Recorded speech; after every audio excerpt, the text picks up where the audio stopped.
एक बहुत बड़ा सुंदर प्लेस जो आपने बनाया, जो आपका ड्रीम था वो सपना पूरा, इसके बारे में आम जन को आप क्या कहना चाहेंगे? देखिए, टोहाना में जब पहली बार यानी कि भारतीय जनता पार्टी की सरकार बनी हरियाणा प्रदेश में, मुझे टोहाना के लोगों ने आशीर्वाद देकर के विधायक बनाया था। उस समय मेरा सपना था कि लाला कंवर सेन गुप्ता जी हमें बहुत बड़ा एक तोहफा दे करके गए हैं, बहुत बड़ी सौगात दे करके गए हैं टोहाना ही नहीं पूरे हरियाणा वासियों को, कि भाखड़ा का जो पानी है वो हरियाणा प्रदेश के अंदर है। और हमारे लिए उससे बड़ी सौभाग्य की बात है कि इसका बड़ा जो पहला जो हेड वर्क्स कहते हैं भाखड़ा के, अगर उधर की बात करें, ऊपर की बात करें तो कहा जाता है, लेकिन हम इसको भाखड़ा हेड, बलियाड़ा हेड भी इसको बोलते हैं। तो ये सौगात लाला कंवर सेन गुप्ता जी दे करके गए थे, इसका कुछ सदुपयोग होना चाहिए। तो उस समय कुछ साथियों से सलाह करके मैंने एक प्रोजेक्ट के बारे में सोचा था, जिसमें स्विमिंग पूल है, यहाँ पर कैफेटेरिया है, यहाँ पर एक बड़े रेस्ट हाउस की भी उसमें एक योजना थी, नहर के साथ साथ सौंदर्यीकरण की बात थी। इसमें एक अलग से हर्बल पार्क हमने उस समय बनवाया था। 2014 में सरकार आते ही 25 दिसंबर अटल जी के जन्मदिन पर 2014 में उसका हमने शुरुआत कर दी थी। वो बनकर के बहुत पहले से तैयार हो गया है। उसके आगे कल्पना चावला पार्क भी अभी सौंदर्यीकरण करवाया था, उसमें अच्छे उसमें फुहारे वगैरह लगवाए थे, म्यूजिकल फाउंटेन उसमें लगे थे, और बच्चों के खेलने के लिए छोटा सा स्विमिंग पूल टाइप उसमें भी बनवाया था। तो वो सुंदर प्रोजेक्ट ये बनकर के तैयार हुआ था। किन्हीं कारणों से ये ऑपरेशन में नहीं आ पा रहा था, यानी कि चालू नहीं हो पा रहा था। आज ये चालू हो रहा है तो हम सब के लिए बहुत अच्छी बात है, बड़े सौभाग्य की बात है कि आज स्विमिंग पूल भी वर्किंग में आ गया है, कैफेटेरिया भी वर्किंग में आ गया है। बहुत थोड़े दिन के बाद हमारा कल्पना चावला पार्क भी वर्किंग में आ जाएगा। तो टोहाना के नागरिकों को मैं आपके माध्यम से बहुत बहुत बधाई देता हूँ। जैसे आपने बताया कि बहादुर कंवर सेन गुप्ता जी ने ये सौगात दी थी टोहाना को, और ये बड़ा अच्छा एक पिकनिक स्थल बना है, तो क्या यहाँ पर कोई उनका स्टैचू लगाने का प्रोग्राम है? देखिए, स्टैचू लाला कंवर सेन गुप्ता जी का टोहाना में बहुत बड़ा एक सुंदर चौक बना हुआ है, लेकिन कोई विचार इस प्रकार का भविष्य में आता है, अगर ज़रूरत पड़ती है तो कोई दिक्कत नहीं है, क्योंकि लाला कंवर सेन गुप्ता जी हमारे लिए इतनी बड़ी सौगात दे करके कि हम उनके लिए जितना भी करें उतना कम है। आपको ध्यान होगा 2014 में 25 दिसंबर अटल जी के जन्म दिवस पर जो हर्बल पार्क बनाया था, कुछ साथियों का ये कहना था कि इसका नाम, क्योंकि अटल जी के जन्म दिवस पर इसका शुरुआत हो रही है, इसका शुभारंभ हो रहा है, तो उनके नाम से किया जाए।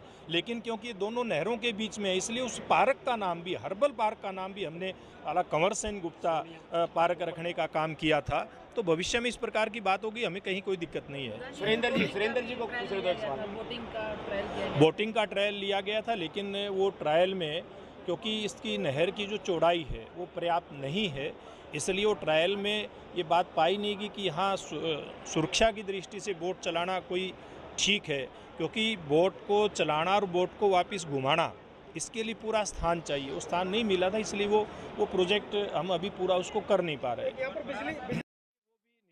क्योंकि ये बीबीएमबी जो है ये एक प्रदेश का वो नहीं है, प्रोजेक्ट नहीं है, इसमें कई प्रदेश इन्वॉल्व हैं। बिजली बनाना यहाँ पर उचित था, वाइबल था, लेकिन जो परमिशन है उसमें पंजाब भी इन्वॉल्व है। आप समझते हो पंजाब और हरियाणा के रिलेशन किस प्रकार से, वहाँ आम आदमी पार्टी की सरकार के चलते तो हमें परमिशन नहीं मिल पाई थी उधर से, इसलिए वो प्रोजेक्ट रह गया था। वरना यहाँ पर हमने एक फ्लोटिंग पावर जनरेशन का एक प्लांट यहाँ लगाने का विचार कर लिया था, उसका ट्रायल भी हुआ था, और खुद हरियाणा के मुख्यमंत्री उस समय के मनोहर लाल जी उस ट्रायल को देख करके गए थे। वो पूरी तरह से वाइबल था, लेकिन कई बार जो इस प्रकार का प्रशासनिक अड़चने होती हैं उसके कारण से प्रोजेक्ट सिरे नहीं चढ़ पाता।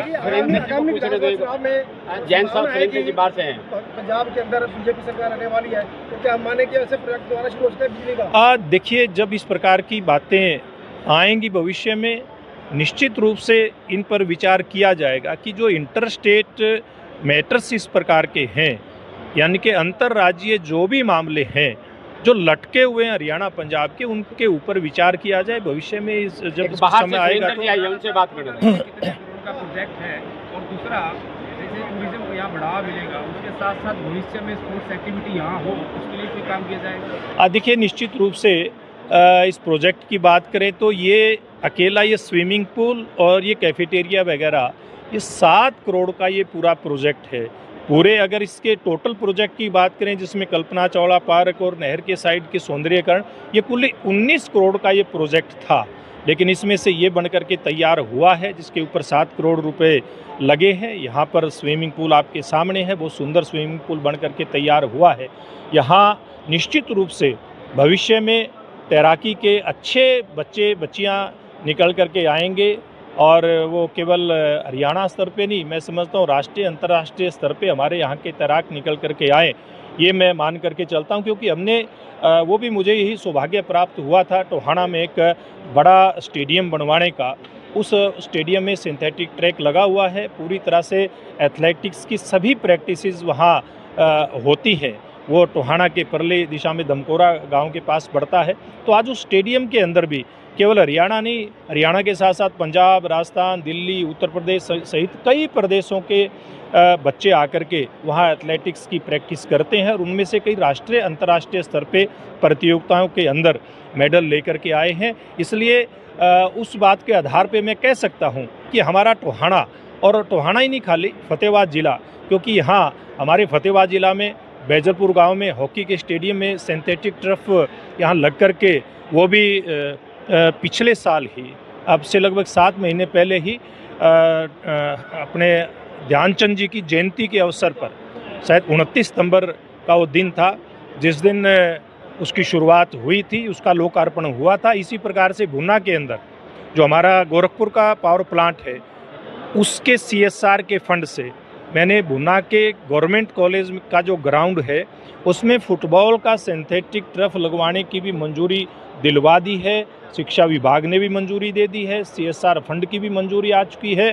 तो यानी कि यहाँ पर एथलेटिक्स का भी सिंथेटिक ट्रैक है, हॉकी का भी हमारे ज़िले में सिंथेटिक ट्रैक है, यहाँ पर फुटबॉल का भी सिंथेटिक टर्फ हो जाएगा और इसी प्रकार से स्विमिंग पूल हो जाएगा। यानी कि फतेहाबाद ज़िला में सब तरह की खेल की गतिविधियाँ हो, एक बड़ा स्पोर्ट्स हब, बड़ा खेल का एक ऐसा हब बन जाएगा जिसकी मैं मुझे उम्मीद है और भविष्य में अच्छे खिलाड़ी यहाँ से तैयार होकर के देश की सेवा करने के लिए तैयार रहेंगे।